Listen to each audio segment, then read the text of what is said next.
The smell of coffee and perfume was starting to make my head hurt. Or maybe it was the fact that I had been sitting alone for 20 minutes on a blind date that was never going to happen. The bistro was loud. People were talking over each other, laughing, clinking glasses. The sound bounced off the brick walls and drowned out the soft jazz playing in the background. The lights were warm and low. Every table was full. Mine was the only one with an empty chair. I checked my watch again. 7:25 p.m. My sister had set this up. "She's perfect for you," she said. "You need to get out of job sites and into real life. Right now, real life looked like me in a gray t-shirt and jeans. Dust still on my sleeves, getting stood up while couples shared dessert around me. I was not surprised. Lately, my life was just work and sleep. I checked load-bearing walls for cracks. I argued with contractors. I slept 4 hours a night and called it good. I was not exactly what people pictured when they heard the words, dream date. I sighed, pushed my chair back, and stood up. My knee hit the table, and the silverware rattled. A waiter rushed by with a tray of martinis, and I stepped out of the way without thinking. I stepped too far. My leg bumped the next table, and then I was falling sideways into the booth behind me. I landed hard on the leather seat across from a woman who was definitely not my date. She did not look up. The table between us was covered in blueprints. She had them spread out like a map, corners pinned under a sugar jar, a salt shaker, and her elbows. She was muttering under her breath, words tumbling out fast and quiet. 2 weeks. I cannot do this in 2 weeks. It is not possible. I started to slide back out of the booth. "Sorry," I said. "I fell into your seat. My mistake." She looked up. I stopped moving. Her hair was long and dark, waves falling over her shoulders. Her eyes were deep and tired, the kind of tired that does not go away after one good night of sleep. She wore a bright, floral dress that did not match the stress rolling off her in waves. She looked at me like she was trying to bring me into focus. Then she said, very clear, "You're late." I froze, half standing. "I'm sorry?" "The contractor," she said. She tapped a red fingernail on the blueprint. "You were supposed to be here at 7. I have been staring at this sheer wall for 20 minutes, and it still looks like a map to hell. Sit down." I looked over my shoulder at my empty table. Then I looked back at her. I should have told her the truth right then. I should have said I was Rhodes Hernandez, structural engineer, not the contractor she was waiting for. I should have gone home to my silent apartment and cheap dinner. But my eyes dropped to the drawing under her elbow. Even upside down, I could see the numbers. The load calculation on the main support beam was wrong by a lot. If she built it like that and people stood on that upper level, the roof would fail the first time a heavy snow came. I sat down. "You're looking at the static load," I said, pointing at the page. "You need the live load too if you want people on that mezzanine." She stared at me. Then she looked at the print. Then back at me. A slow flush started at her throat and moved up. You're the guy," she said, "the one Sutton recommended."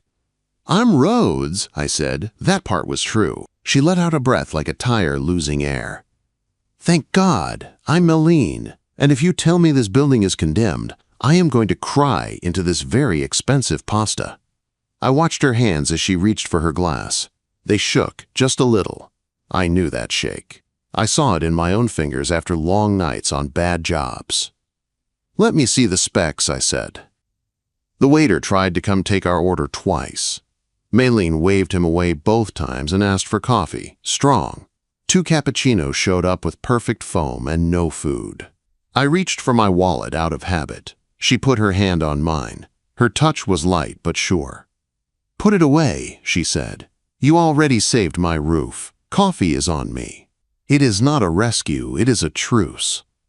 I slid my wallet back into my pocket. I pulled a thin pen from behind my ear. I never went anywhere without one. I turned the blueprints so they faced me and started to mark them up. The project was big. The ironworks, an old iron foundry by the river she wanted to turn into a wedding venue and community space. The city was giving her a deadline. Fix it or lose it. The drawings were a mess. I circled the bad beam numbers. I drew a new steel bracket for the east wall. I showed her where she needed to move her exits to pass fire code. I worked the way I always did. Calm. Direct. No sugar. She watched every mark, her eyes moving where my hand moved. Once in a while she asked a question. Not to challenge me, but to understand. Smart questions. Real questions. Time slid past. The noise in the bistro softened as people paid and left. The lights dimmed a little more. When I finally capped my pen, the room was almost empty. "You're good," she said softly. Her eyes were on my face, not the paper. "Very good." "I do my job," I said. I rested my hand on the edge of the blueprint. "But this is a lot, Malene. You have rot in the subfloor here. The trusses up top are questionable. You are looking at 50,000 in steel alone." Her shoulders dropped. The light behind her eyes went out like someone had flipped a switch. "I do not have 50,000, she whispered. "I have much less than that." "Then you do not have a venue," I said. It came out flat and blunt. That was my flaw. Physics did not care how much you wanted something. Gravity never gave a discount. She pulled the drawings back toward her with stiff hands. "Right," she said. "Thank you for the estimate. I assume you will send me a bill." I looked at her. Really looked at her. Her grip on the table was so tight her knuckles were white. Her jaw was clenched. She was not breathing right. She was drowning, and I had just dropped a weight on her chest. "I am not the contractor," I said. She stopped moving. "What?" "I am not the guy Sutton sent," I said. "I sat at the wrong table. My date stood me up over there." I jerked my head toward table 4. Silence fell between us. Her eyes widened. I saw the whole chain hit her face. Embarrassment, anger, confusion, all of it. "You just did an hour of structural work for free," she said. "I could not let you build that mezzanine," I said. "It would have killed someone." She let out a broken little laugh. "Well," she said, "thank you for saving a life. Now I get to go tell my staff they do not have a job. Great trade." She started shoving papers into a worn leather bag. The movement was sharp, then slower as the fight seemed to drain out of her. She sank back against the booth, smaller. I stood up. I should have left. I had done my part. I fixed the danger. Time to go home. But my feet stayed where they were. She looked up at me with red, tired eyes. She studied my face, the dust on my clothes, the lines around my mouth. She did not look away. "You're not leaving," she said. It sounded like a fact. "No," I said. "Why?" she asked. "Because you missed a stress fracture in the foundation on page 4, I said, "and because I have nothing better to do tonight." She held my gaze. The corner of her mouth tugged up just a little. "Your eyes tell me you want to stay," she said. "My eyes are tired," I said. "That is all." "Stay," she said. "I will buy you another coffee. Then you can tell me how to fix page 4 without $50,000. I sat back down. And that was how sitting at the wrong table on a failed blind date turned into the start of the most important night of my life. The ironworks smelled like rust and old rain. 3 days after the bistro, I told myself I was only going there to drop off the report I had typed up. Just a professional follow-up. Do the right thing. Then walk away. That was the lie I repeated all the way across town. The ironworks sat on the edge of the river, a huge brick box with tall, dirty windows and a sagging sign over the main doors. It looked like an old cathedral made for machines instead of people. I parked my truck next to a dumpster full of broken drywall and stepped inside through a side door. The main hall stopped me cold. High steel beams arched overhead. Dust hung in the air like fog. Light pushed through the windows in long bands, catching motes as they floated. The space had a strange beauty, even with the mess. In the center of the room stood a man in a dark suit, his voice echoing off the metal and brick. "You are out of time, Malene," he said, smooth and sharp at the same time. "The inspection is Friday. This place is a hazard. The city will shut you down. Sell it to me, and I will take care of the debts. I knew who he was before he even turned. Sutton Allen, developer, city council member, the kind of man who bought tired buildings cheap after the city bled the owners dry. I had seen his name on big projects and ugly headlines. Meline stood in front of him in work boots and jeans, a flannel shirt rolled up at the sleeves, hair pulled back in a loose tie. She looked small next to him, but her chin was up. "I am not selling," she said. "This was my father's building. It stays in the family." "It stays until the city condemns it," Sutton said. He took a step closer, into her space. "You are drowning. Let me pull you out." The air in the room felt wrong. It was not about load paths or stress anymore. It was pressure of another kind. I stepped forward. My boots thudded on the concrete, loud in the empty hall. Sutton turned, annoyed. His eyes went over me from my beat-up boots to my plain shirt and stopped at the folder in my hand. "Who are you?" he asked. I ignored the question.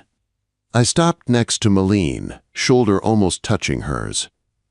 I turned my body just enough to put myself slightly between them, not in a big show, just a quiet line. "We're busy," I said. My voice came out low and flat. "I asked you a question," Sutton said. "Who are you?" "The structural engineer," I said. "And you are standing in a hard hat zone without any gear. You need to leave." He gave a short, ugly laugh. "I am a councilman. I do not need a hard hat." "You do if you do not want a lawsuit," I said. "Insurance rules, Section 4002. I can quote them if you like. Get out." I looked right at him. No raised voice, no threat, just facts. I had watched cranes sway in bad wind. I had walked half-finished bridges in the dark. Men like Sutton did not scare me. He held my gaze longer than I expected. His smile slipped a little. He looked at Meline like he wanted her to rescue him. She stayed quiet. "Friday at noon," he said to her instead. "When the inspector fails you, my offer will drop. Think about that."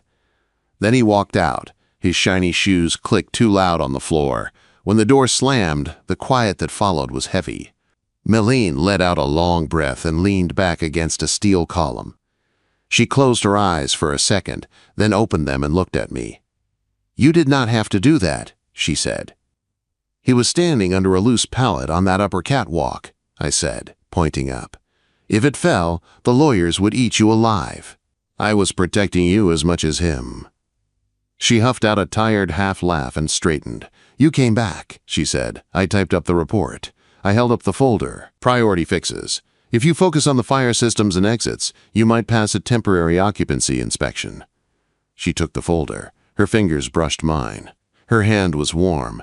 It sent a quick spark under my skin that I tried to ignore. "Roads," she said. "I looked up what engineers like you charge. I cannot pay your rate. I cannot afford you." "I know," I said. I looked around the hall. The walls were scarred, the floor was cracked, the elevator doors were rusted, but the columns were good. The beams were thick. The bones wanted to stand. "I have vacation time at my firm," I said, staring at the nearest steel joint. "If I do not use it, I lose it. I am not very good at relaxing." She frowned. "So?" "So I am bored," I said. It was not true, but it was easier to say. "And I hate seeing good steel wasted. I will trade you." Her eyebrows rose. "Trade me what for what?" "I fix your major structural problems," I said. "You pay for materials. You feed me, real food, not frozen dinners." Her face softened a little. "You want dinner as payment." "You used to run a catering company," I said. "You said that at the bistro." She tilted her head. The first real smile I had seen from her started at the corner of her mouth and spread. "I make a lasagna that will make you cry," she said. "I do not cry," I said. "But I will test the lasagna." Her smile reached her eyes. She stuck out her hand. "Deal," she said. Her grip was firm and sure. I held on 1 second longer than I needed to. The next 2 weeks were a blur of heat, noise, and tired muscles. I showed up every morning at 6 before my actual job and came back after until midnight. My world shrank to steel, dust, and the shape of this building. I was not the engineer in a collared shirt anymore. I was the guy on the lift with a hood over my head and a welding torch in my hands. Maylene was there every day. She did not stand around pointing. She scraped paint, hauled debris, dragged shop vacs across the floor. She climbed ladders and carried lumber. When the crew she could afford went home, she stayed. One afternoon, we were working on the north wall, replacing rusted brackets with new plates. I was up on a scissor lift running a weld along a fresh steel plate, sparks flying in a bright shower. July heat pressed down through the high windows. My shirt stuck to my back under my jacket. When I lowered the lift, Maylene walked over with 2 cold water bottles. Sweat darkened her shirt at the neck and under the arms. She had dust on her cheek and a streak of rust on her forearm. "Drink," she said, handing me a bottle like it was an order. I obeyed. Half of it was gone in one pull. She tipped her head back and studied the new weld. "It is perfect," she said, "like a row of dimes. That is what my dad used to call it." "It will hold," I said. "The load will go into the column, not the wall."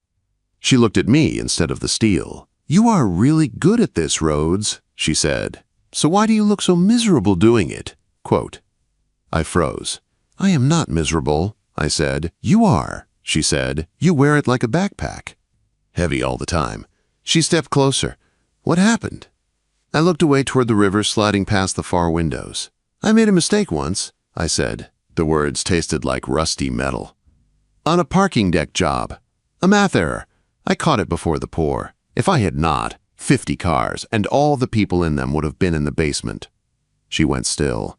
"It did not happen," she said. "It almost did," I answered. I squeezed the bottle until the plastic crinkled. "That is enough. Since then I check everything 3 times. I do not sleep. I do not miss anything. I do not get to miss anything." It was more than I had told anyone in years. She did not say, "But it worked out," or "You should let it go." She just nodded slowly, like she was filing it away. "That is why you are here," she said quietly. "Because you saw what I missed, and you cannot walk away." "I am here for the lasagna," I said. She smiled, but there was something sad in her eyes. She reached out and touched my forearm, light but steady. "You can rest sometimes," she said. "The building will not fall down if you sit for 10 minutes." "It might," I said. "Then let it fall," she said, voice fierce. "I would rather lose the building than lose you." The words hit me like a blow. Nobody had ever said anything like that to me. Not my boss, not my ex, not my family. The air between us changed. I took a half step closer without thinking. Her chin lifted. Her eyes dropped once to my mouth, then back to my eyes. I wanted to kiss her. I leaned in a fraction. A crash snapped through the space, metal on metal from the loading dock. Maylene jumped. "Delivery," she said, breathless. "That is the drywall." She turned and ran toward the sound. I stayed where I was on the concrete floor, heart pounding like I had just sprinted up the stairs. I looked up at the new weld. It was solid and clean. I wished I felt that way inside. Friday came fast. The inspector was on his way. Sutton would come too. The city would decide if all this work was enough, or if the ironworks was just a pretty skeleton waiting to be knocked down. And I had no idea yet that the real fight had not even started. Inspection day felt worse than any exam I had ever taken. The ironworks was as ready as we could make it. New plates in place. Brackets reinforced. Fire exits cleared and marked. Temporary supports in the basement. I had not slept more than 4 hours in 3 nights. The inspector was a guy named Miller. Late 40s. Quiet eyes. I had seen his name on reports before. Fair, but tough. The kind who would shut a place down if it was even close to unsafe. Sutton showed up 5 minutes before Miller. Of course he did. He stood in the corner of the main hall in another expensive suit, holding a leather folder and wearing a smile that did not reach his eyes. He looked like someone waiting for bad news so he could profit from it. Maylene stayed near me. She had on clean jeans and a dark blouse, hair pulled back, clipboard in hand. Her knuckles were pale around the pen. I wanted to take her hand, but I kept mine on the rolled drawings instead. Miller walked in through the side door, helmet under his arm, safety vest bright orange. "Miss Ross," he said, shaking her hand. "Mr. Hernandez." "Inspector," I said. "Walk me through it," he said. We started in the main hall. I pointed out the new brackets, the load paths, the corrected beam sizes. I showed him the exit routes and where we had opened up the egress points. Miller listened, asked questions, tugged on bolts. His hands were sure. He did not rush. "This is good work," he said finally, running a hand down a steel column. "Solid." We moved to the basement. That was the part that made my stomach twist. The foundation had been the worst issue, old brick and stone, some settling. I had designed a series of helical piers to stabilize it, screwed deep into the soil to take the load to better ground. Miller shined his flashlight into the crawl space, studying the steel shafts and brackets. "These your design?" he asked. "Yes," I said. "We ran soil tests. Full excavation would risk the street and the riverbank. This spreads the load without that risk." He nodded slowly. "Smart," he said. "Very smart." He turned back to Malene as we climbed the stairs. "You've done a lot in 2 weeks, Miss Ross," he said. "I'm impressed." She gripped the railing a little too tight. "Does that mean?" she started. "I'm signing off on temporary occupancy," Miller said. "For limited events, up to the posted load, under ongoing monitoring." Malene let out a sharp, surprised cry. Then she threw her arms around me. For a second I froze. Then my arms came up on their own and closed around her. She fit against my chest like she had always belonged there. "We did it," she whispered into my neck. Her breath was warm on my skin. "Rhodes, we did it." Sutton stepped forward, face red. "Hold on," he said. "What about the lien?" Malene pulled back, frowning. "What lien?" she asked. Sutton pulled a sheet of paper from his folder and waved it like a flag. "Storm drain assessment from 3 years ago," he said. "Plus interest, $12,000. It's recorded against the property. City code says no permit if there's a municipal lien. You can't issue it, Inspector, not until it's paid." Miller's face went flat. He took the paper, scanned it, and sighed. "He's right," Miller said quietly. "If this is valid and unpaid, I can't finalize the permit." Malene went pale. "I didn't know," she said. "My dad never told me. I paid all the utilities. I thought we were clear." "The permit is denied," Sutton said, smile sliding back into place, "unless you can pay it today." Malene looked at me. Her eyes were shiny. Not from weakness. From pure, sharp fear. "I don't have it, Rhodes," she whispered. "I spent everything on the steel." I looked at Sutton. I wanted to drive my fist into his face, but that would not change the code or fix the problem. I looked at Miller. "Give us an hour," I said. Malene shook her head. "Rhodes, you can't." "You're not asking," I said quietly. "I'm buying us time." Miller studied my face for a moment, then nodded once. "You have 1 hour," he said, "at the clerk's office downstairs. After that, I have other sites." I walked out. On the sidewalk, I pulled out my phone and dialed my broker. "Sell the bond fund," I said as soon as he answered. There was a pause. "That's your down payment, Rhodes." "Sell it," I said. "Wire $12,000 to the city clerk, building department account. Put my name on the receipt." I hung up before he could argue. I stood on the steps and watched traffic roll by. My hands were shaking for the first time in a long time. Years of careful saving gone in one move. It did not feel like loss. It felt like a choice. 40 minutes later, I walked back into the ironworks with a stamped, official receipt in my hand. I handed it to Miller. He checked the seal, then the reference number. "Lien satisfied," he said. He signed the permit. Sutton snatched the paper from Miller, read it, and went stiff. "This is temporary," he snapped. "She'll never keep up." "Maybe," I said, "but you don't get to push her under the water today." He glared at me. For the first time, I saw something like real anger crack through his smooth act. He turned on his heel and walked out of the building. That night, we celebrated with pizza on the floor of the main hall. The lights were low, hanging from the beams. The floor was clean for once. We sat on cardboard boxes, legs stretched out, slices on paper plates. "You shouldn't have done that," Malene said quietly. She traced the grain in the wood with her fingertip, eyes on the floor. "I'll pay you back," she said. "Every dollar. Once the weddings start booking again." "I know you will," I said. "I'm not worried." She finally looked up at me. "Then why did you do it?" she asked. The light from the string bulbs caught the silver starting at her temples. It made her look softer, but not weaker, just real. "Because you fought," I said. "Most people roll over when a guy like Sutton leans on them. You didn't. You stood there and told him no." "That's worth $12,000 to you?" she asked, voice a little rough. "No," I said. "You are." Her eyes widened. The silence between us changed. She slid closer across the box. Our knees brushed. "Is this just respect?" she asked. "Or something else?" Quote. I looked at her mouth. My voice came out low. "It stopped being just respect the night you asked me to stay," I said. She smiled, small and sure. Then she leaned in. I did not move away this time. Our mouths met, soft at first. Testing. Her hand curled into my t-shirt. I cupped the back of her neck, thumb brushing the warm skin just below her hairline.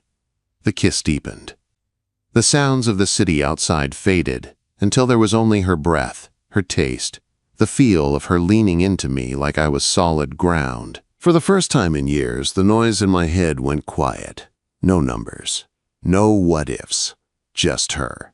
When we finally pulled apart, she rested her forehead against mine, breathing fast. "Stay," she whispered. "I'm staying," I said. "I promised." For a little while it felt like that promise was going to be enough. 3 days later, the world cracked.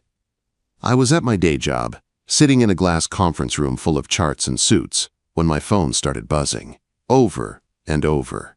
7 missed calls. All from Malign.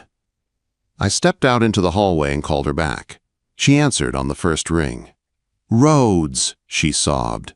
"It's the elevator. The freight elevator." It fell. All the air left my lungs. "Was anyone in it?" I forced out.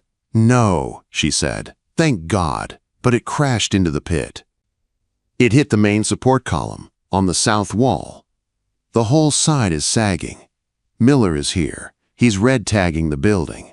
He says it's unsafe. He's shutting us down. For good.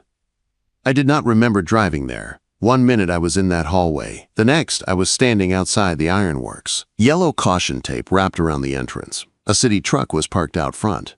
Miller stood by it, talking low to 2 uniformed officers. Milline sat on a crate near the loading dock, arms wrapped around her body. She looked empty. I walked past the tape and into the main hall. The damage hit me hard. The freight elevator car lay twisted in the basement pit. The main south column above it was sheared through, the steel bent and torn. The roof over that side drooped a few inches. Cracks spidered through the brick. I climbed down, flashlight in hand. I checked the cables. They were not frayed from age. They were cut. Clean. I saw marks on the brake assembly that did not belong there. My stomach turned. I climbed back up. Milline was watching me like she already knew what I was going to say. "Someone did this," I said. "This was not an accident." "It doesn't matter," she said. Her voice was flat. "The column is gone. The roof is sinking.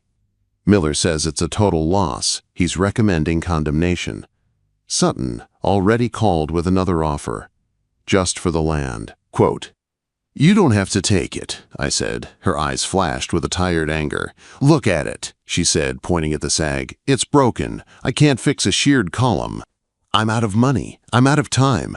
I am done, Rhodes. I am so tired of fighting." "I can fix it," I said. "Stop," she said. "You can't save everyone. You can't save everything. Not this time." She shoved at my chest, not hard, but enough to make me feel it. "Go home, Rhodes," she said. "Go back to your safe life. Leave this alone." She turned and walked away toward her car. She did not look back. I stood there under the sagging roof, the smell of rust and dust in my nose, my heart pounding. She was right. The damage was bad. Any sane engineer would walk away. I went home. I sat in my dark apartment, elbows on my knees, staring at my hands. They were scarred and burned and strong, hands made to hold things up. I stood. I grabbed my keys. There was still one thing I knew how to do better than anyone else: fix what everyone else had already given up on. I drove to a site on the edge of town where my friend Andy was foreman. Steel frames rose out of the dirt. A crane sat parked in the corner of the lot like a sleeping giant. Andy was in the trailer with plans spread out on the table. He looked up when I walked in. "You look like hell," he said. "I need a favor," I said. "A big one, and I need the crane." He frowned. "Roads, what did you do?" "I did not do anything," I said. "Someone cut a main column at the ironworks. The building could fail. I need to shore it up before it hurts someone." He stared at me for a long second, then nodded once. "I can spare the crane tonight," he said, "and a small crew. But it has to be clean and legal. I am not losing my license for you." "It will be legal," I said. "I will make sure of it." I drove back to the ironworks and walked the outside with a flashlight. The sag in the roof looked worse in the early dark. If the south wall went, it could pull the roof toward the street or the river. It would not pick a safe direction. I called Inspector Miller. He answered on the second ring. "Miller." "It is Rhodes," I said. "The freight elevator did not fail on its own. The cables were cut. The brake assembly was tampered with. A main column is compromised. The building could fail outward. If we wait until morning, people on the sidewalk are at risk." He was quiet for a moment. "You are saying this is an imminent hazard," he said. "Yes," I said. "And I'm asking for permission to shore it now, under your authority." More silence. Then I heard him blow out a breath. "Do not touch anything," he said. "I am coming." He showed up 30 minutes later in jeans and a city jacket. A patrol car rolled in behind him. 2 officers got out, one carrying a camera. Miller climbed down into the pit, checked the cut column, and looked at the cable ends. He climbed back up and met my eyes. "You are right," he said. This was no accident. He pulled a form from his clipboard, wrote fast, and pressed it against the hood of his truck to sign. "Emergency shoring permit," he said. "Limited work only, no more than we need to make it safe. I will stand here the whole time. You go beyond that, I shut it down and you are finished in this city." "Understood." Quote, "Understood," I said. He taped the permit to the front gate where anyone could see it. The officers took photos of the damage in the permit. I pointed up at the security camera above the loading dock. "Pull that footage before it is wiped," I said. "Check plates on any trucks that were here." The sergeant nodded. "We will." Andy arrived with the crane and 3 guys from his crew. They all looked tired but ready. "We got your call," he said. "Let's do this." The next few hours were a blur of noise and focus. We set temporary posts under the sagging beams to hold the load. We cut out the broken parts of the column. The crane moved a new steel H-beam into place through a gap in the roof we cut open. I was on the radio with the operator, giving inch-by-inch directions. "Left 2 inches," I said. "Down slow, easy, hold." We eased the beam into the shoes I had bolted to the foundation and the beam above. When it settled, the roof line straightened. Just a little. Enough. I grabbed the welding leads with hands that felt steady for the first time all day. "Let me do the welds," I said. Nobody argued. I laid the bead around the base and top of the beam. Clean, deep, no gaps, no room for weakness. When I finished, I checked the load again. The roof sat level. The supports were tight.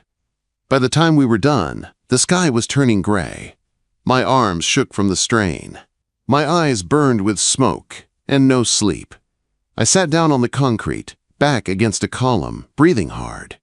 The front doors opened. Melline walked in wearing a coat over sleep clothes and old sneakers. Her hair was pulled up in a messy knot. She stopped just inside the hall. Her eyes moved from the new column to the shoring posts to the crane backing out. Then they found me. She walked toward me slowly. The closer she got, the more her face changed. Shock first, then something else. Something softer. She dropped onto her knees in front of me on the dusty floor and took my filthy hands in hers. "You fixed it," she whispered. I told you I check my work, I said. My voice came out rough. I do not miss things. You broke into my building, she said, tears in her eyes. Permit is on the gate, I said. Miller signed it. Ask him. She glanced at the inspector standing near the door. He lifted the clipboard in a little wave. If you want this place standing, he said, let him work. I watched the whole thing. Malene looked back at me. Then she did something that stole whatever air I had left. She lifted my hand and pressed her mouth to my dirty palm. She held it there for one steady heartbeat. You are the most stubborn, impossible, wonderful man I have ever met, she said. Come on, I said as I stood, pulling her up with me. We have a hearing. The council chamber was full. Neighbors, city staff, a few reporters. Sutton sat at one table with his lawyer, looking annoyed. Malene and I sat at another. I still had grease on my hands. There was a bruise on my arm from a slipped tool. I did not care. Inspector Miller went first. He spoke in a calm, clear voice about what we had found. Cut cables, tool marks, a sheared column. He described the emergency permit, the crane, the shoring, the new beam. He handed over photos and stamped drawings. Based on my inspection at 7:10 this morning, he said, the structure is stable. Not barely. It exceeds the minimum safety standard. I remove my recommendation to condemn. The room buzzed. The council chair banged his gavel. And the cause of the failure? He asked. The police are still investigating, Miller said. But they did recover bolt cutters from a vehicle connected to Mr. Sutton. And the security footage shows a truck matching his company's registration on site before the incident. That part is not my report. That is the officer's job. Sutton shifted in his seat. His lawyer leaned in and whispered fast. The chair looked at Miller again. Your professional opinion, Inspector? The building can remain open under the conditions in my report, Miller said. It is safe. The chair nodded once. Then the condemnation order is rescinded, he said. The ironworks may remain in operation. The gavel came down. The sound echoed like a hammer on steel. People burst into noise. Some clapped. Someone whistled. Malene covered her face with both hands. Her shoulders shook. I touched her arm lightly. Come on, I said. Let's get some air. We stepped out onto the front steps of City Hall. The sun was bright. The air felt strange, too fresh after the dust and dark of the night. You saved it, she said. You saved everything. We saved it, I said. She turned to face me. Her eyes were still wet, but clear. I cannot pay you, she said again. Not for the beam, the crane, the bond money. I will work the rest of my life and still not be square. I do not want your money, I said. She swallowed. Then what do you want, Rhodes? You have given me everything and asked for nothing. That scares me. I took a folded paper from my pocket. It was wrinkled from being carried around all night and typed up after a napkin draft.